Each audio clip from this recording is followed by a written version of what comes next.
परिव्राजकाचार्य अष्टोत्तर शत श्री श्रीमद अभय चरणारविंद भक्ति वेदांत स्वामी जगद्गुरु श्रील प्रभुपाद की जय।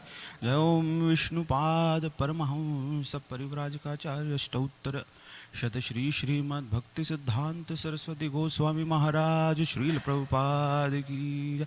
अनंत कोटि वैष्णव वृंद की जय। नामाचार्य श्रील हरिदास ठाकुर की जय। प्रेम से कहो श्री कृष्ण चैतन्य प्रभु नित्यानंद श्री अद्वैत गदाधर श्रीवासादि गौर भक्त वृंद की जय। श्री श्री राधा कृष्ण गोप गोपीनाथ श्याम कुंड राधा कुंड गिरि गोवर्धन की जय। ग्रंथराज श्रीमद् भागवतम की जय। ग्रंथराज श्रीमद् भागवतम की जय। Nitai Gaur Premanande Hari Hari Bo. All glories to the assembled devotees. All glories to the assembled devotees. All glories to the assembled devotees. All glories, all glories, all glories to Shri Shri Guru and Shri Gauranga. All glories to Shri Prabhupada. Om Namo Bhagavate Vasudevaya. Om Namo Bhagavate Vasudevaya.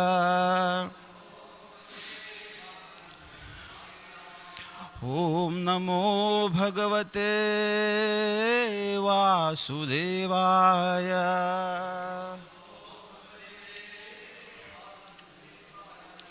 Narayanam Namaskritya Naram Jaiva Narottamam Devim Saraswatim Vyasam Tato Jayamudiraye Nashtaprayeshu Abhadreshu Nityam Bhagavat Sevaya Bhagavatyuttama Shloke Bhaktir Bhavati Naishthiki Krishnaya Vasudevaya Devaki Nandanaya Cha Nanda Gopakumaraya Govindaya Namo Namaha.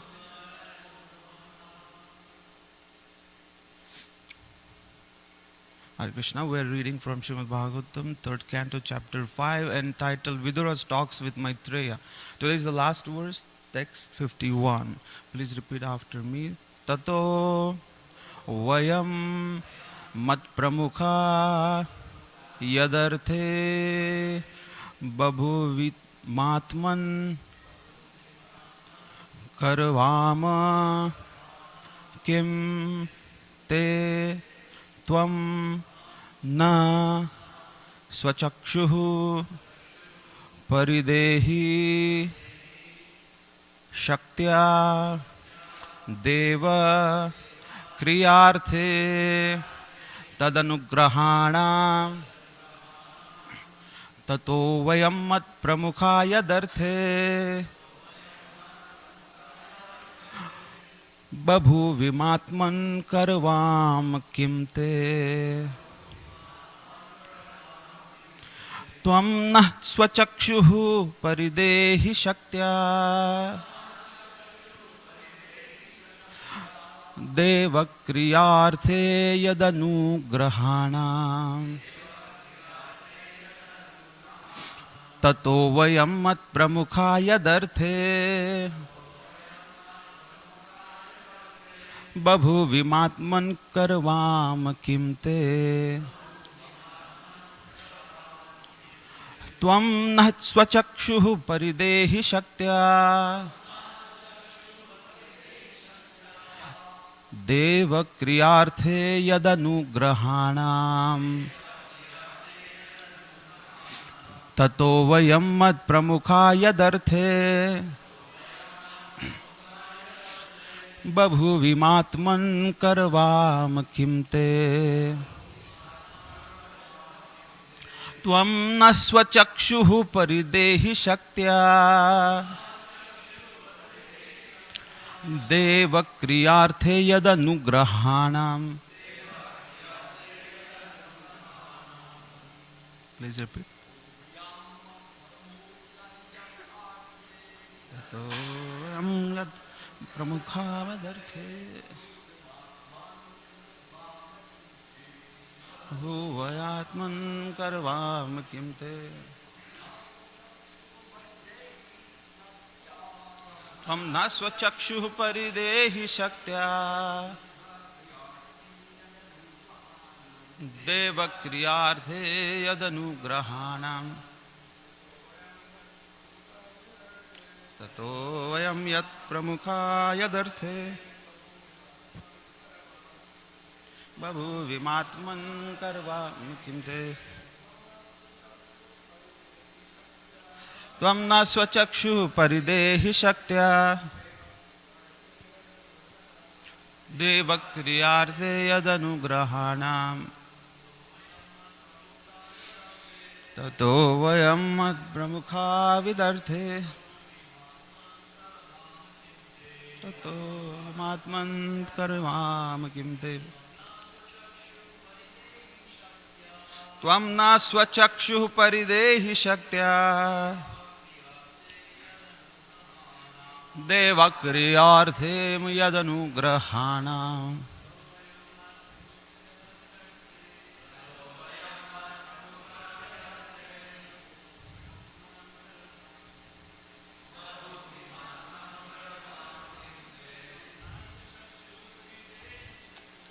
tvam na svachakshu paridehi shaktya devakriyarthe yadanugrahana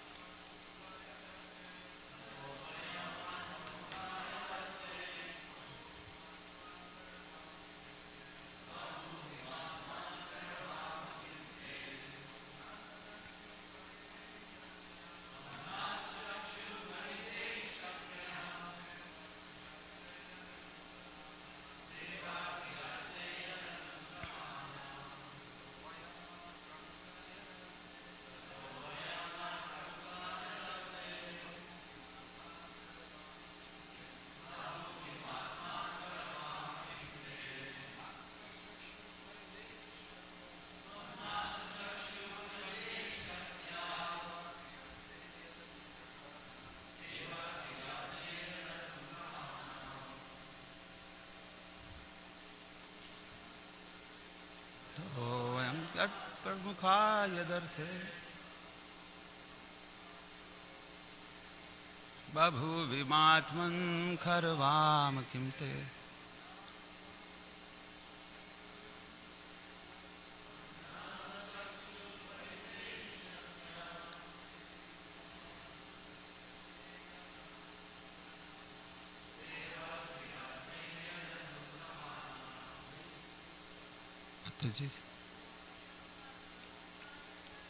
tato vayam yat pramukha yadarthe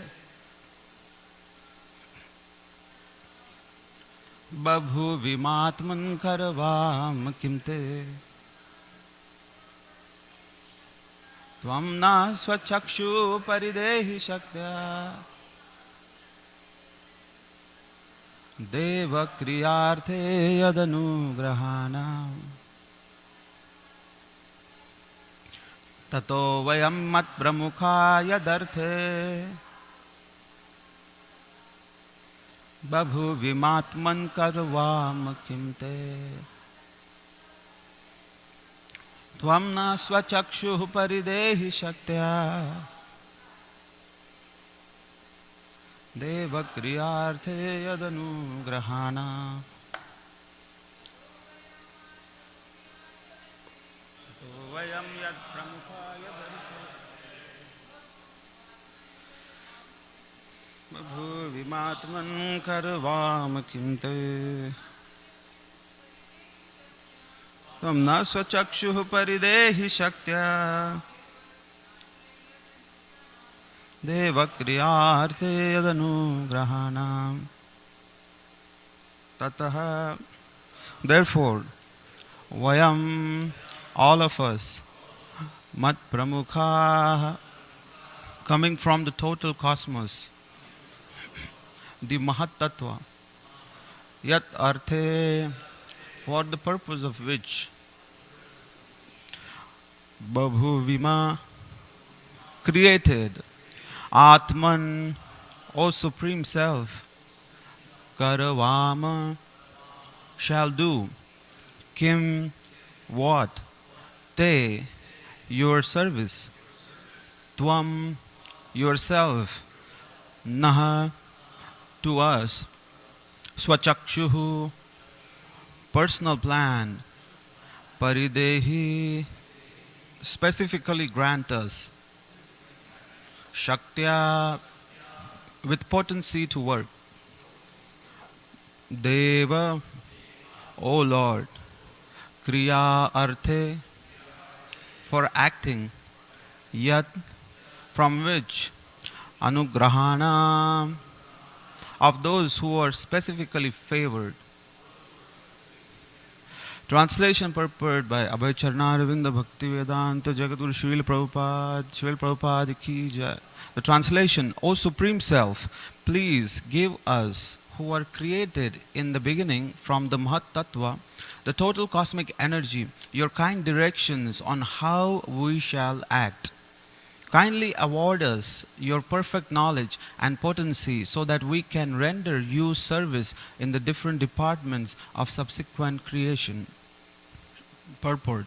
The Lord creates this material world and impregnates the material energy with the living entities who will act in the material world. All these actions have a divine plan behind them. The plan is to give the conditioned souls who so desire a chance to enjoy sense gratification. But there is another plan behind the creation, to help the living entities realize that they are created for the transcendental sense gratification of the Lord and not for their individual sense gratification. This is the constitutional position of the living entities. The Lord is one without a second, and He expands Himself into many for His transcendental pleasure.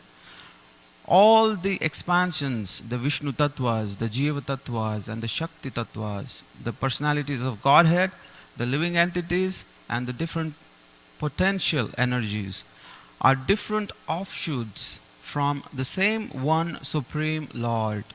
The Jiva Tattvas are separated expansions of the Vishnu Tattvas, and although there are potential differences between them, they are all meant for the transcendental sense gratification of the Supreme Lord. Some of the Jivas, however, wanted to lord it over material nature in imitation of the lordship of the personality of Godhead. Regarding when and why such propensities overcame the pure living entities, it can only be explained that the Jiva Tattvas have infinitesimal independence, and that due to misuse of this independence, some of the living entities have become implicated in the conditions of cosmic creation and are therefore called Nitya Baddhas, or eternally conditioned souls. The expansions of Vedic wisdom also give the Nitya Baddhas, the conditioned living entities, a chance to improve. And those who take advantage of such transcendental knowledge gradually regain their lost consciousness of rendering transcendental loving service to the Lord. The demigods are amongst the conditioned souls who have developed this pure consciousness of service to the Lord, but who at the same time continue to desire to lord it over the material energy. Such mixed consciousness puts a conditioned soul in the position of managing the affairs of this creation. The demigods are entrusted leaders of the conditioned souls, as some of the old prisoners in government jails are entrusted with some responsible work of prison management. So the demigods are improved conditioned souls, acting as representatives of the Lord in the material creation. Such demigods are devotees of the Lord in the material world, and when completely free from all material desire to lord it over the material energy, they become pure devotees and have no desire but to serve the Lord. Therefore, any living entity who desires a position in the material world may desire so in the service of the Lord, and may seek power and intelligence from the Lord, as exemplified by the demigods in this particular verse. One cannot do anything unless he is enlightened and empowered by the Lord. The Lord says in Bhagavad Gita 15:15, Mattah smritir jnanam apohanam cha. All recollections, knowledge, etc., as well as all forgetfulness, are engineered by the Lord, who is sitting within the heart of everyone. The intelligent man seeks the help of the Lord, and the Lord helps the sincere devotees engaged in his multifarious services. The demigods are entrusted by the Lord to create different species of living entities according to their past deeds. They are herein asking the favor of the Lord for the intelligence and power to carry out their task. Similarly, any conditioned soul may also engage in the service of the Lord under the guidance of an expert spiritual master, and thus gradually become freed from the entanglement of material existence. The spiritual master is the manifested representative of the Lord, and anyone who puts himself under the guidance of a spiritual master and acts accordingly is said to be acting in terms of buddhi yoga. As explained in Bhagavad Gita 2.41, Vyavasayatmika buddhir ekeha kurunandana bahushakha yanantascha buddhayo vyavasayinam. Thus ends the Bhaktivedanta purport of the third canto, fifth chapter of the Srimad Bhagavatam, entitled Vidura's Talks with Maitreya. Om Adnanatimirandasya Dhananjana Shalakya Chakshurunmilitam Yena Tasmai Shri Gurave Nama Om Vishnupadaya Krishna Pristhaya Bhutale Srimate Bhaktivedanta Swami Niti Namine Namaste Saraswati Deve Gauravani Pracharine Nirvishesha Shunyavadi Paschatya Deshatarine Jai Sri Krishna Chaitanya Prabhu Nityananda Shri Advaita Gadadhar Srivasadi Gaura Bhakta Vrinda Hare Krishna, Krishna Krishna, Hare Hare, Hare Ram, Ram Ram, Hare Hare. Vancha kalpatarubhascha, kripa sindhu bhevacha, patidanam pavanebhyo, vaishnavebhyo namo namo. Hare Krishna. It's a very long purport, but everything, Srila Prabhupada is boiling down to service unto the spiritual master. Now this is the Devaha Uchuhu. All the demigods are speaking these verses for Supreme Personality of Godhead, for His direction and power, so that they can execute their duties. So these demigods appear to be very highly elevated in their consciousness, even though they are occupying very high positions, but still they are completely surrendered unto the lotus feet of the Lord. And they have understood that they are not independently powerful. They are powerful because of the favor from Krishna, from the Supreme Personality of Godhead.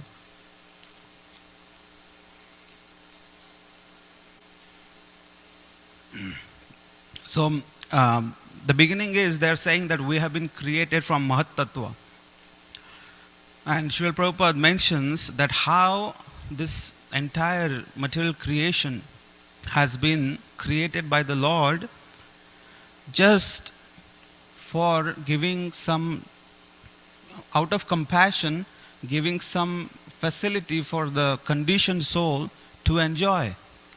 The living entities have the propensity which they have developed due to some cause, that they want to independently enjoy, or they want to mock the Supreme Personality of Godhead. So they want to exercise their enjoyment tendency, and Krishna, out of his compassion, he has created entire material cosmos. Can you imagine, like, for example, if somebody has a bad desire, like in the temple, someone wants to exercise some sinful desire, no one is going to say that, okay, we are going to build you entire creation or universe and you will have this tendency to be fulfilled, so that you will be kicked and then you will realize and get purified and then you can come back. So if we see Krishna's compassion is unlimited, because even though the desire of his very dear parts and parcels, some of them, the desires are very sinful, or the desire of independent enjoyment is there, Krishna doesn't say that you will just be in the corner somewhere in the spiritual world, or I'll make you rocks, don't disturb us, we will enjoy ourselves. Actually, Krishna, he is creating this entire material cosmos, which consists of millions and millions of planets. Then there are so many millions of demigods, just to maintain that cosmos, because there has to be somebody to also take care and manage it. And then so many different functions are happening within this material world, unimaginable for us, and it's all happening just to fulfill the tendency of every living entity, of one living entity desire to enjoy separately from Krishna. Krishna has created entire cosmos, material cosmos. So you can imagine how much Krishna has compassion, that if somebody has that desire, Krishna creates an entire material world so that you go there, you enjoy, you try to enjoy, you try to be like me, and when you will be tired and frustrated and understand that you cannot be me, then you come back. Such a beautiful Krishna's, unimaginable compassion, that Krishna has even created this material world. And Srimad Bhagavatam says that Yanmayaya cheshtitam pumsaha sthiti utpatti apyayahi anugrahayatan nivrutti atmalabhaya cheshate. That Supreme Personality of Godhead has created, he only maintains it, and he only destroys this entire material cosmos, this entire material world consisting of millions of planets. Why?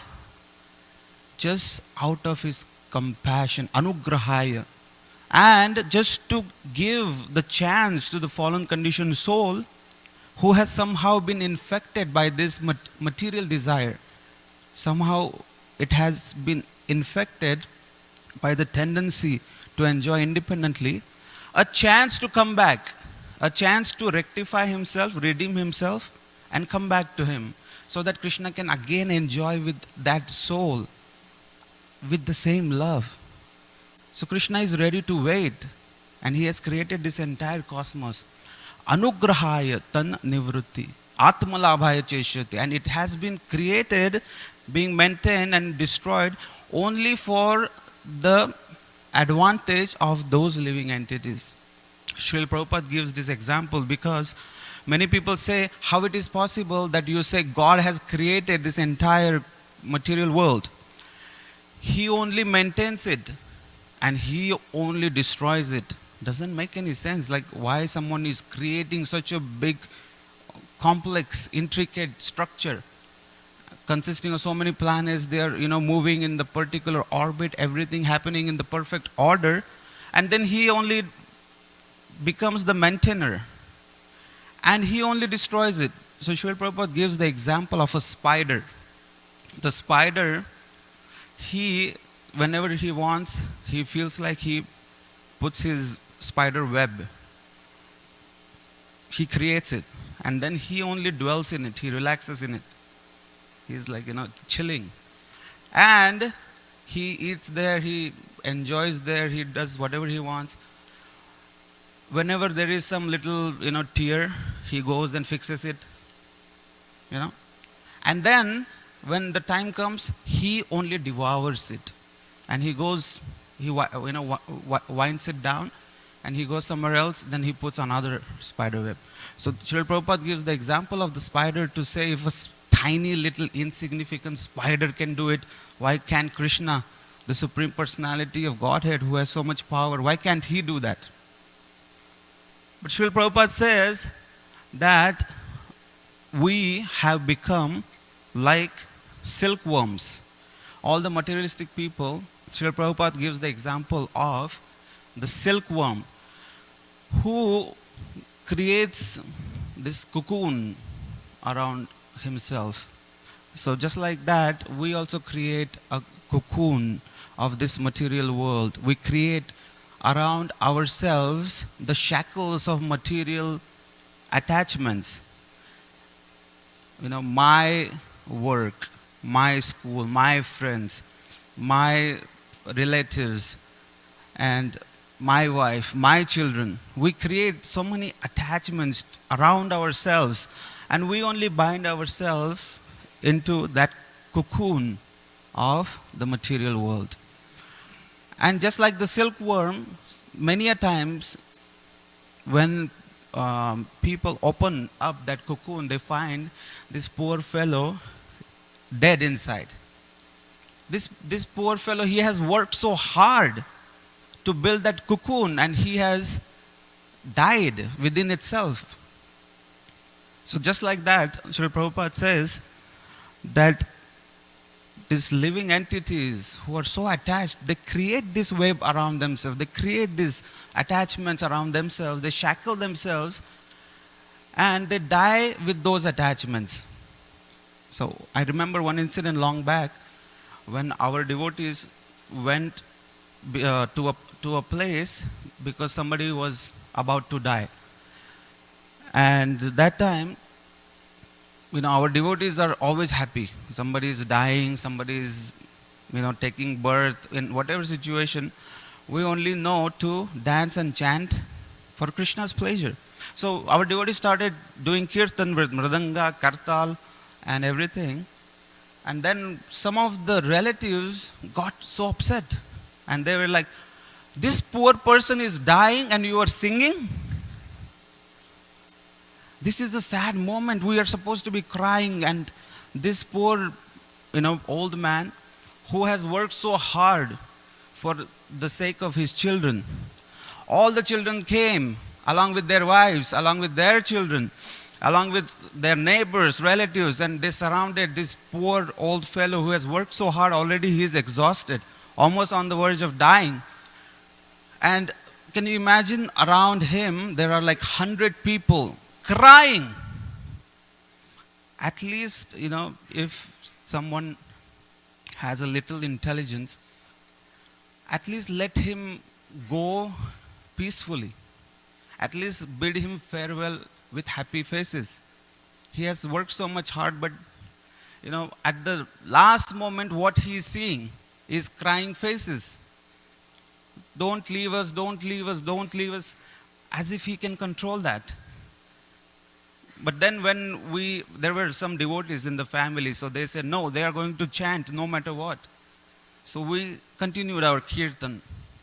So this is the network of material world where a conditioned soul works so hard. There is one more person I remember from my relatives who worked so hard because all he wanted to build a nice house for himself and his family. He worked for like 50 years for that. 50 years of savings, making money, working so hard. And finally his house was actually being constructed. And he would go and sit on the bench just looking that, look, my house is being constructed. And he would just sit and just stare that my dream is being fulfilled.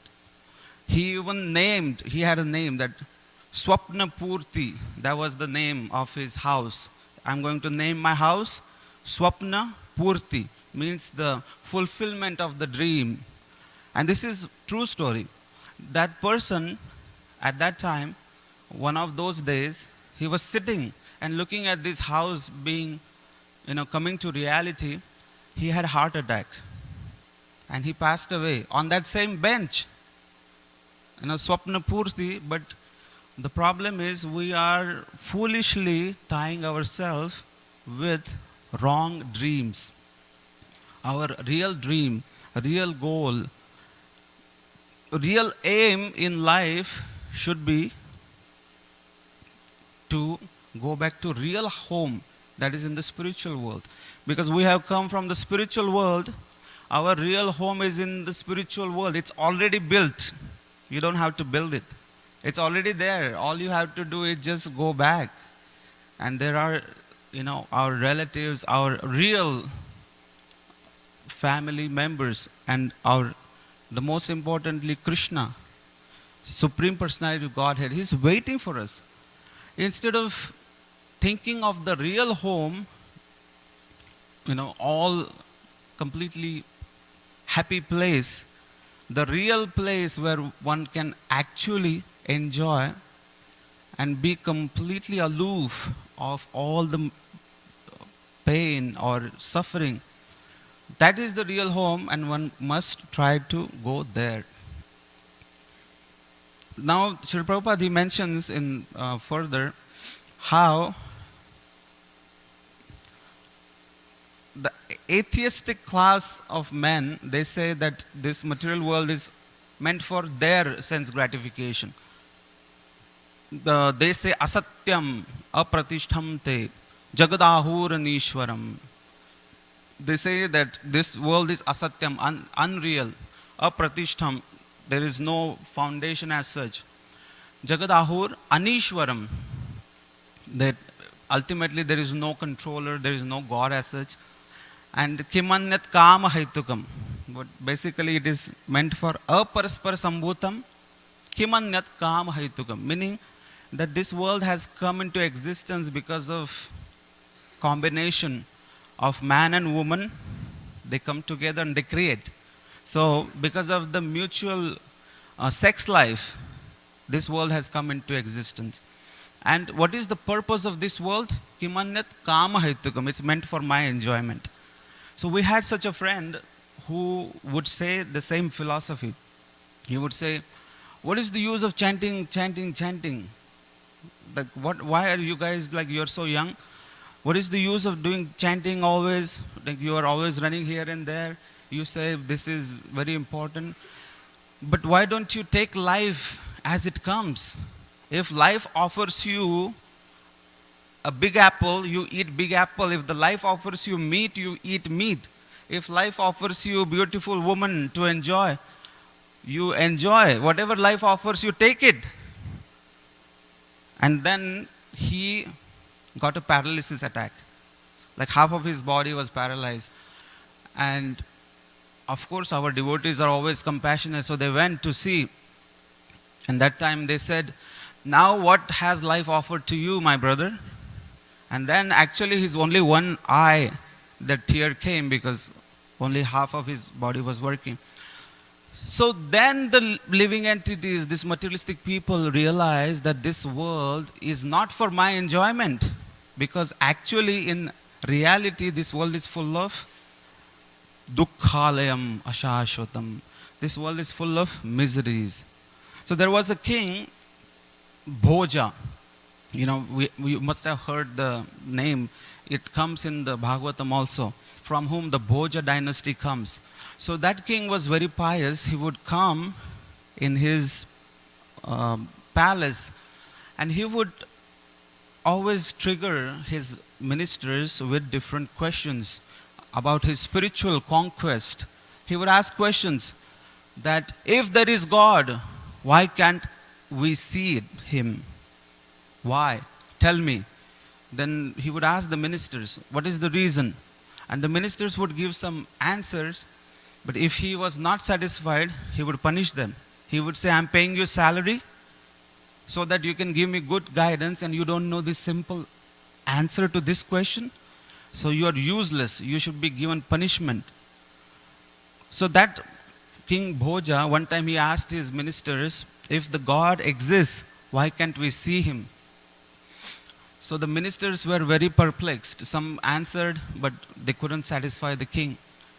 Next day, the minister brought his son, that, oh, my dear king, my son says that he has the answer for your question. The king said, okay, tell me the answer. I'm so eager to know if God exists. And everyone say God is everywhere. If he's in everything, why can't I see him? Then that son told the king, can you bring some yogurt? I will give you answer. So they brought the yogurt. And then the the son of the minister, he said, "Can you tell me if there is butter in this yogurt?" And the king said, "Yes, of course there is butter in this yogurt, because butter comes from yogurt." Then the son said, "Show me. Show me the butter. I want to see the butter. All I see is only the yogurt." The king said, "You can't see the butter unless and until you churn the yogurt. You have to go make the yogurt go through the process of churning, and when you properly churn the yogurt, then the butter will come up." So the son said, "Exactly. God is everywhere, but you cannot see him because your senses are impure. They are not ready for seeing God because your senses are completely impure. But by the process of sadhana bhakti, by the process of Krishna consciousness, if you purify your senses, if you purify your consciousness, by churning your heart, by this process, then you can see God everywhere. You can actually, there will be not a single moment that you won't see God." So the king became so happy. So he asked, "What does he do if the God is there? What is his function?" So he said, "For that answer, you have to let me sit on your throne and you come down. For to know what God does, you have to let me sit on your throne and you have to come down." The king said, "Okay, it's too much, but you are very smart. So, okay." The king comes down and the son is sitting on the throne. "Now tell me, what is the function of God?" Then he says, "This is the function of God, what you just did. God can make a completely poor person a king. God can make the king a pauper. The God is the one who is moving everything. By the mercy and grace of God, even the demigods, they have to fall down. They have to come down to this earthly planet. And by the mercy of God, even a tiny living entity can become a powerful demigod like Brahma. So he's the one doing everything. He's the one who is moving all the things." So in that fashion, we can understand how God is so powerful. So here in the last section, Srila Prabhupada is mentioning that the knowledge about God can only be understood by the guidance of a spiritual master. Because the spiritual master, he is coming from the disciplic succession who has seen God by the Shastra Chakshu. Because he has seen with the eyes that have been imparted, that are coming, the eyes of knowledge that he has received from his spiritual master. So when such a transcendental knowledge coming from the right source, from the right authority, then that becomes the ultimate process of understanding the prowess and understanding the mercy aspect of God. So Srila Prabhupada, that's why he's stressing so much in the last section of the purport. The spiritual master is the manifested representative of the Lord. And anyone who puts himself under the guidance of a spiritual master and acts accordingly is said to be acting in terms of Buddhi Yoga. Because one of our acharyas, Prabodhananda Saraswati, he says, you cannot go to Krishna and ask Krishna Prem, because Krishna does not have Krishna Prem. If you go to one brahmachari and say that, "Prabhu, I really need $500, he's going to say that, "Prabhu, I am myself a brahmachari, I am a ascetic, I don't go to work." If you go to Krishna and say, "Krishna, give me Krishna Prem," Krishna is going to be saying that I am a beggar of love. And you are asking a beggar love. I am the beggar of love. So Krishna Prem is to be asked to the person who possesses Krishna Prem in abundance. And that personality is the spiritual master. Krishna se tomar, Krishna dite yaar. He has Krishna. He has so much abundance of Krishna prem, love for Krishna. And then by lovingly surrendering unto spiritual master, we can also get that Krishna prema, because he has Krishna prema. And if we ask Krishna, Krishna prem, then Krishna is actually the beggar of Krishna prem. We are not asking the right person.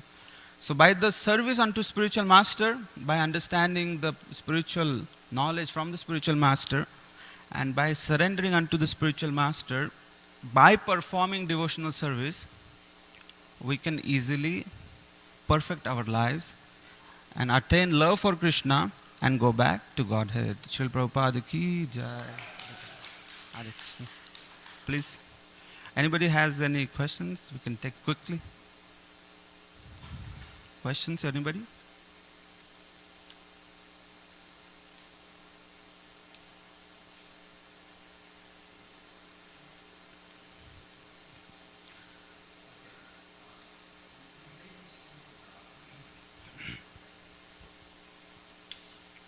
Made this point about wanting to, trying to, endeavoring to see God, to know God, to have the visualization of God. But that's not the way it goes. It doesn't work that way.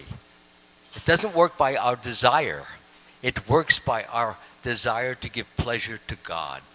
The more we try to please God, the more we try to fulfill the desires of what God has, or the more we want to enthuse or enliven God in certain ways that we know will enliven him, the more we try to give this kind of satisfaction and pleasure to the Lord, he is pleased, and in return and in reciprocation, he then gives us himself. In other words, you don't try to get God. God gives himself to you in response to your effort, to your endeavor to simply please him and not even think of yourself. You don't care about yourself. You only care about God's pleasure. And when he sees that his pleasure is your pleasure, 100%, he has every reason to want to reciprocate in such a way as to load you, to flood you, to fill you with himself in the form of peace, bliss, joy, happiness. And then when somebody says, I don't see God, try to do some of the things that God would like you to do for his pleasure, and maybe, just maybe, he may offer himself to you so you will see him. Don't try to see him. Let him see you as a result of your loving service to him. As Bhakti Siddhanta Saraswati Thakur says, don't try to see God. Serve God in such a way that God would want to see you. There you go. Srila Prabhupada ki jai. Nitai Gaur Premanande Hari Hari.